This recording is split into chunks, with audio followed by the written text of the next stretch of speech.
আমি কাপড় খুলে শুয়ে পড়লাম। তারপর হোটেলের ম্যাসাজার এসে আমার ম্যাসাজ করতে শুরু করল। প্রথমে সে খুব আস্তে আস্তে ম্যাসাজ করছিল এবং আমি বেশ আরাম পাচ্ছিলাম, কিন্তু কিছুক্ষণ পর সে তার হাত এগিয়ে নিয়ে গেল এবং আমার সেখানে স্পর্শ করল, আর আমি কিছু বলতেও পারলাম না। আমার নাম আরতি এবং এটি আমার জীবনেরই গল্প। তাহলে শুরু করা যাক। আরতি হোটেলের রুমের দরজা খুলতেই শীতল হাওয়ায় তার চুল উড়তে লাগল। রুমটি পরিষ্কার ছিল, সাজানো ফুলে ভরা এবং খুব দামি দেখাচ্ছিল, কিন্তু তার মুখে কোনো উৎসাহ ছিল না। সে তার বিয়ের ১০ম বার্ষিকীতে একা এসেছিল, কারণ তার স্বামী এবারও ব্যবসায়িক সফরে ছিল। একদিন নিজের জন্য, সে নিজেকে বলল। আরতি দরজা বন্ধ করল, চপ্পল খুলে ফেলল এবং ধীরে ধীরে ব্যাগ থেকে তার কাপড় বের করল।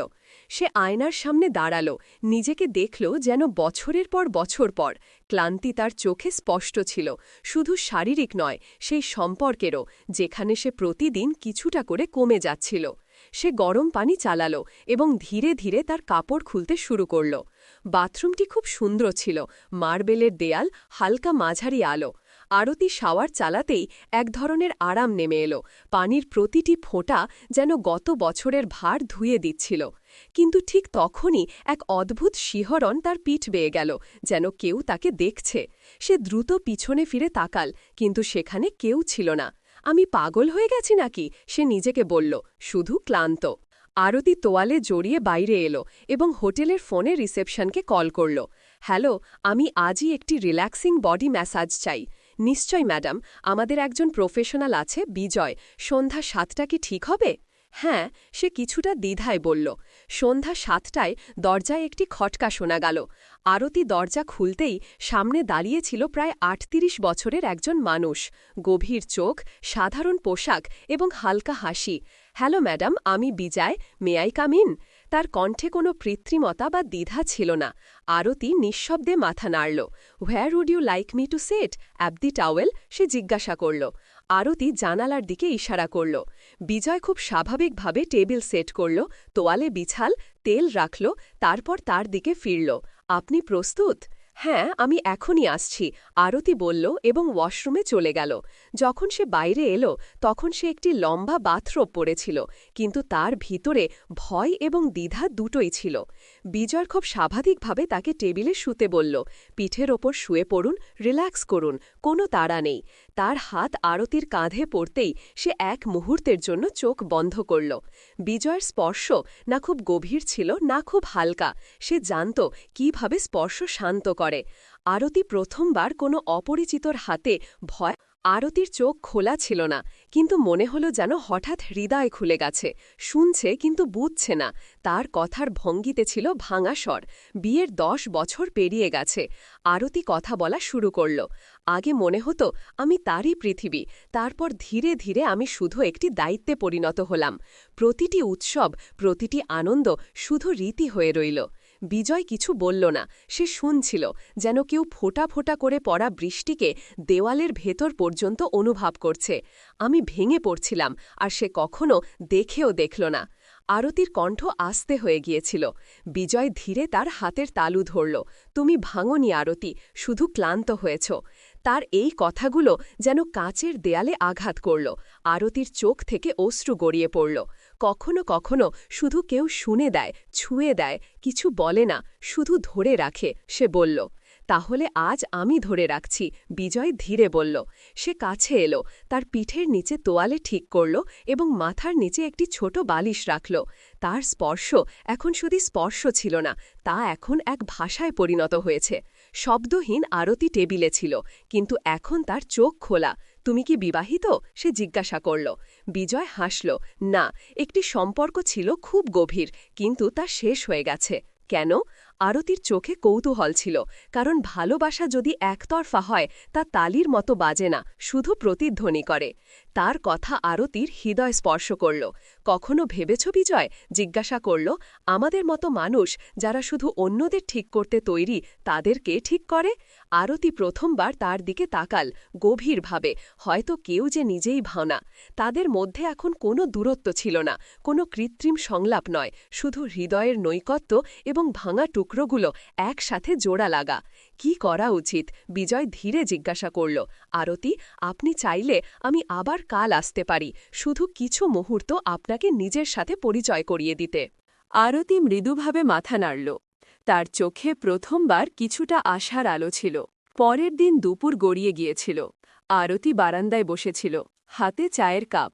কিন্তু আজ তার মন প্রথমবার কিছুটা হালকা লাগছিল।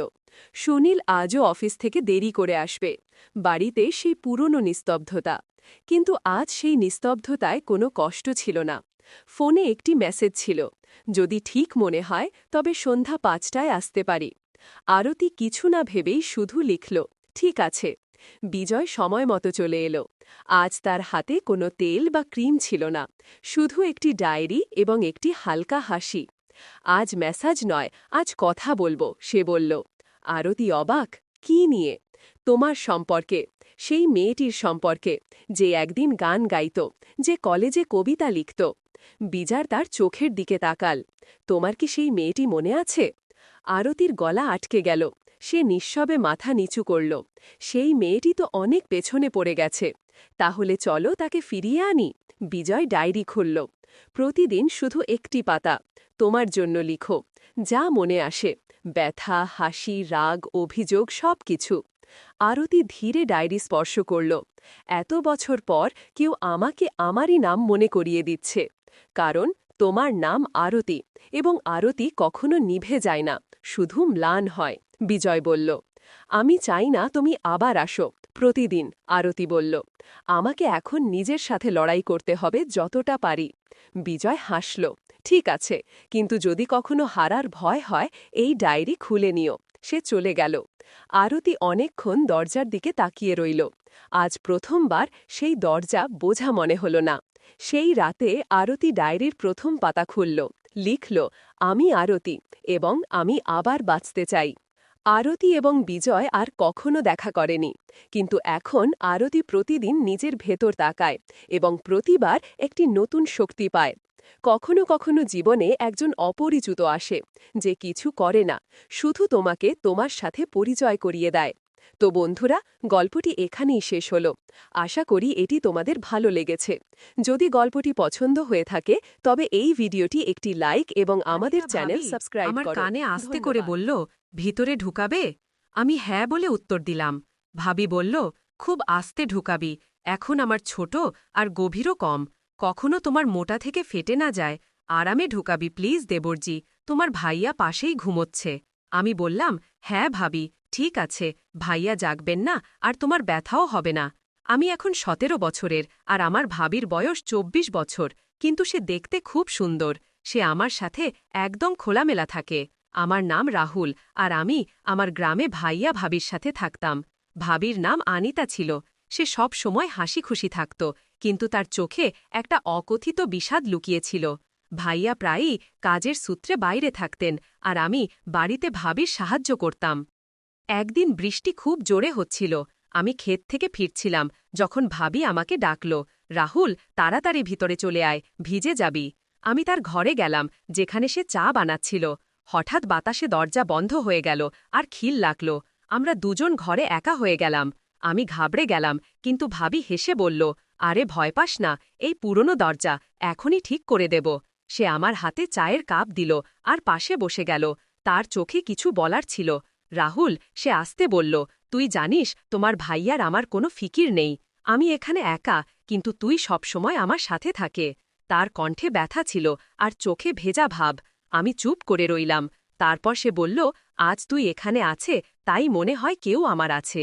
সেই মুহূর্তে কিছু অকথিত ছিল, না শব্দের দরকার ছিল, না কোনো তারা। আমরা দুজন চা খেলাম, আর বৃষ্টির শব্দের মধ্যে একটা অদ্ভুত শান্তি ছিল। আমি দরজা ঠিক করলাম। সেই দিনের পর আনিতা ভাবি আর আমার মধ্যে একটা অকথিত সম্পর্ক তৈরি হয়ে গেল। দিনভর কাজের পর আমরা প্রায়ই রাতে ছাদে বসতাম, যেখানে তারা জ্বলত আর গ্রামের নিস্তব্ধতা আমাদের ঘিরে ধরত। এক রাতে যখন ভাইয়া আবার শহরে গিয়েছিলেন, ভাবি আমাকে ডাকল, রাহুল, আজ ছাদে চলো। তার কণ্ঠে একটা অদ্ভুত টান ছিল। আমি তার সাথে গেলাম। রাত গভীর ছিল, চাঁদের আলো চারদিকে ছড়িয়েছিল। ভাবি একটা পুরনো শাল পরেছিল, আর তার চুল বাতাসে উঠছিল। আমরা চুপচাপ বসে রইলাম। তারপর ভাবি বলল, রাহুল, তোর কখনো কাউকে ভালো লেগেছে? আমি হতভম্ব হয়ে গেলাম। আমি বললাম, না ভাবি, শুধু বাড়ি আর তোমাদের ফিকির থাকে। সে হেসে আমার দিকে তাকিয়ে বলল, তুই খুব ভালো, হয়তো তাই তোর সাথে এত শান্তি পাই। সেই রাতে বাতাস ঠান্ডা ছিল, আর ভাবি তার শালের এক কোণ আমার কাঁধে দিল। ঠান্ডা লাগবে তোকে, সে আসতে বলল। সেই মুহূর্তে একটা গরম আহার ছিল, যা শাল থেকে নয়, তার কথা থেকে আসছিল। আমি তার চোখে তাকালাম, আর সেখানে একটা চমক ছিল যা আগে কখনো দেখিনি। রাহুল, সে ফিসফিস করে বলল, জীবনে কেউ যদি সঙ্গ দেয় তাহলে রাত এত খালি লাগে না। আমি কিছু বলতে পারলাম না, শুধু তার কথা শুনলাম। আমরা দেরি পর্যন্ত চাঁদ দেখলাম, আর সেই রাতের নিস্তব্ধতায় আমাদের নীরবতাই আমাদের রোমান্স হয়ে গেল। শব্দের বাইরে শুধু অনুভূতির একটা মধুর সঙ্গীত। সকাল হওয়ার আগে আমরা নিচে নেমে এলাম। পরের দিন পুরো দিন কাজে কেটে গেল। আমি খেতে ছিলাম, কিন্তু আমার মন বারবার গত রাতের ছাদের কথোপকথনে আটকে যাচ্ছিল। আনিতা ভাবির চোচের চমক আর সেই শালের গরমাহাট আমার মনে বারবার ফিরে আসছিল। সন্ধ্যায় যখন বাড়ি পৌঁছালাম, ভাবি রান্নাঘরে ছিল।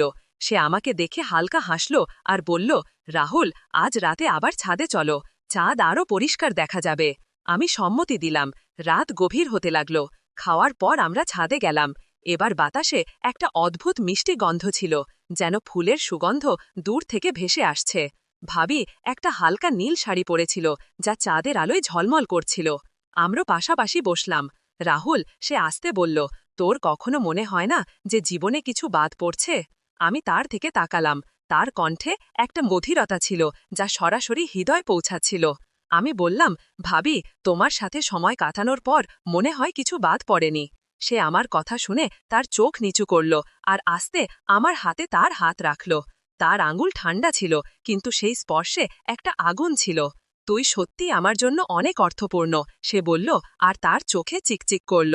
আমি স্তব্ধ হয়ে গেলাম, কিন্তু সেই মুহূর্তে কিছু বলার সাহস পেলাম না। তারপর ভাবি আমার আরও কাছে এলো। চাঁদের আলো তার মুখে পড়ছিল, আর তার নিঃশ্বাস আমার মুখ স্পর্শ করছিল। রাহুল, যদি এই রাতটা আমাদের হতে পারে, তাহলে তুই কি আমার সাথে এটা কাটাবি? তার কণ্ঠে একটি প্রশ্ন ছিল, একটি আশা ছিল। আমি ধীরে ধীরে তার হাত ধরে বললাম, ভাবি, এই রাত তোমার, আর আমি তোমার সঙ্গে আছি। সে রাতে আমরা বেশি কথা বলিনি, শুধু একে অপরের কাছাকাছি বসেছিলাম। হাত ধরে বাতাস আমাদের মধ্যে বইছিল, আর চাঁদ যেন আমাদের এই নীরব ভালোবাসার সাক্ষী হয়ে দাঁড়িয়েছিল। গত রাতের ঘটনার পর আনিতা ভাবি আর আমার মধ্যে কিছু বদলে গিয়েছিল। আমাদের চোখ এখন আগের চেয়ে বেশি কিছু বলত, আর আমাদের প্রতিটি স্পর্শ যেন কোনো আগুন জ্বালিয়ে দিত। সে রাতে যখন গ্রাম ঘুমিয়ে পড়েছিল, ভাবি আমাকে তার ঘরের কাছে ডাকলেন। রাহুল, আজ ছাদে নয়, এখানে থাকো, তিনি ধীরে ধীরে বললেন। তার কণ্ঠে এক ধরনের কাঁপুনি ছিল, যেন তিনি কিছু বলতে চাইছিলেন কিন্তু সংকোচ করছিলেন। আমি তার ঘরে গেলাম। একটি দ্বীপ জ্বলছিল, আর তার আলোয় ভাবির মুখ আরও সুন্দর দেখাচ্ছিল। তিনি দরজা বন্ধ করে আমার পাশে এসে দাঁড়ালেন। তোমার ভয় করছে না তো? তিনি জিজ্ঞাসা করলেন। তার চোখে ছিল শরারত আর ভয়ের মিশ্রণ। আমি বললাম, না ভাবি, তোমার সঙ্গে কোনো কিছুই ভুল মনে হয় না। তার শ্বাস দ্রুত হতে লাগল, আর তিনি আমার কাঁধে হাত রাখলেন। রাহুল, আমার মনে হয় তুমি আমাকে বোঝো, আমার প্রতিটি কথা, আমার প্রতিটি অভাব, তিনি বললেন। তারপর তিনি আরও কাছে এলেন। তার শাড়ির আঁচল একটু সরে গেল, আর দ্বীপের আলোয় তার কোমরের এক ঝলক দেখা গেল। আমার হৃদয় দ্রুত স্পন্দিত হতে লাগল। তিনি আমার মুখ তার হাতের মধ্যে নিয়ে ধীরে ধীরে বললেন, আমি আজ তোমার সঙ্গ চাই, পুরো সঙ্গ। তার কণ্ঠে এক ধরনের আকাঙ্ক্ষা ছিল, যা শব্দের চেয়েও বেশি তার শ্বাসে লুকিয়েছিল। আমি তার হাত ধরে তাকে আমার বাহুতে টেনে নিলাম। তার শরীর আমার বিপরীতে ছিল, আর সেই উষ্ণতায় এক ধরনের ঝড় উঠছিল। ভাবি, আমি তোমার জন্য আছি, আমি বললাম, আর আমরা দুজন একে অপরের চোখে ডুবে গেলাম। সেই মুহূর্তে কোনো শব্দ ছিল না, কোনো তাড়াহুড়ো ছিল না, শুধু এক গভীর অনুভূতি যা আমাদের শরীর ও আত্মাকে এক করছিল। সে রাতে আমরা একে অপরকে শুধু স্পর্শে নয়, হৃদয়ে অনুভব করলাম। তার প্রতিটি শ্বাস, প্রতিটি কম্পন আমার জন্য এক নতুন জগৎ ছিল। এটি শুধু শারীরিক ছিল না, এটি এক ধরনের অনুভূতি ছিল যা ভালোবাসা, আকাঙ্ক্ষা আর বিশ্বাসে গড়া। সকাল হওয়ার আগেই আমরা আলাদা হলাম, কিন্তু আমাদের চোখে সেই একই গভীরতা ছিল।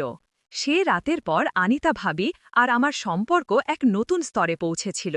দিনের আলোয় আমরা সেই ভাই ভাবিই ছিলাম যারা গ্রামের চোখে সাধারণ ছিল, কিন্তু রাতের নিস্তব্ধতায় আমাদের জগৎ বদলে যেত।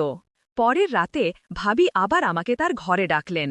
এবার তার চোখে এক ভিন্ন জ্যোতি ছিল, এক আত্মবিশ্বাস, এক অধীরতা।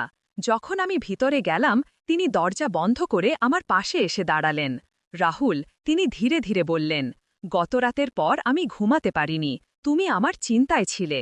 তার কণ্ঠে এক ধরনের মোহ ছিল যা আমার হৃদয়কে অস্থির করে তুলছিল।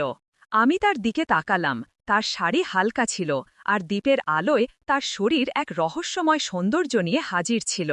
আমি তার হাত ধরে বললাম, ভাবি, তুমি আমার জন্য সব।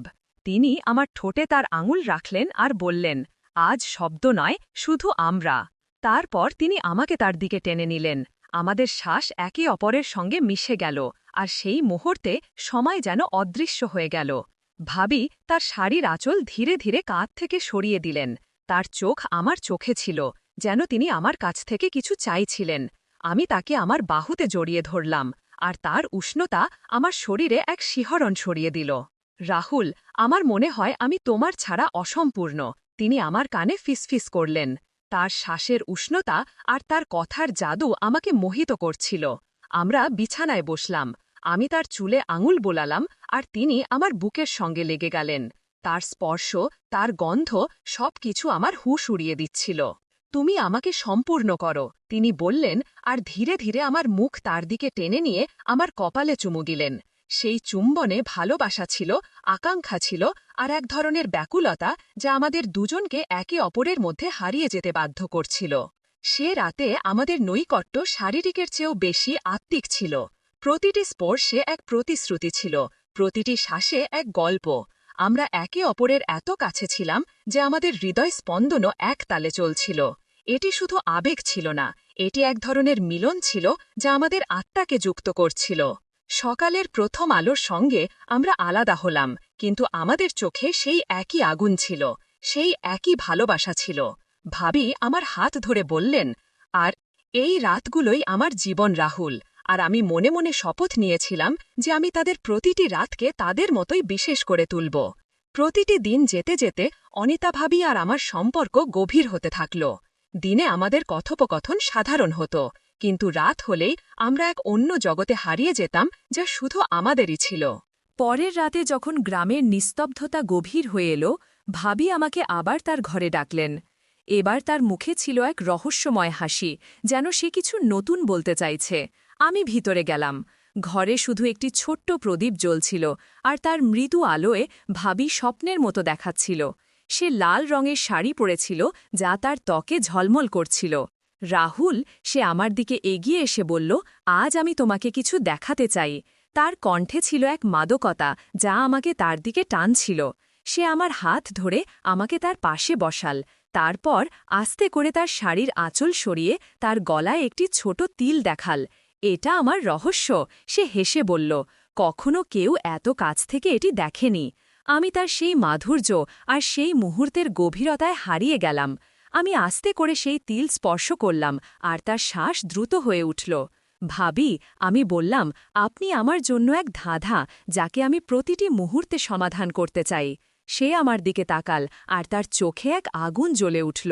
সে আমার দিকে এগিয়ে এলো, এত কাছে যে তার শ্বাস আমার গায়ে লাগছিল।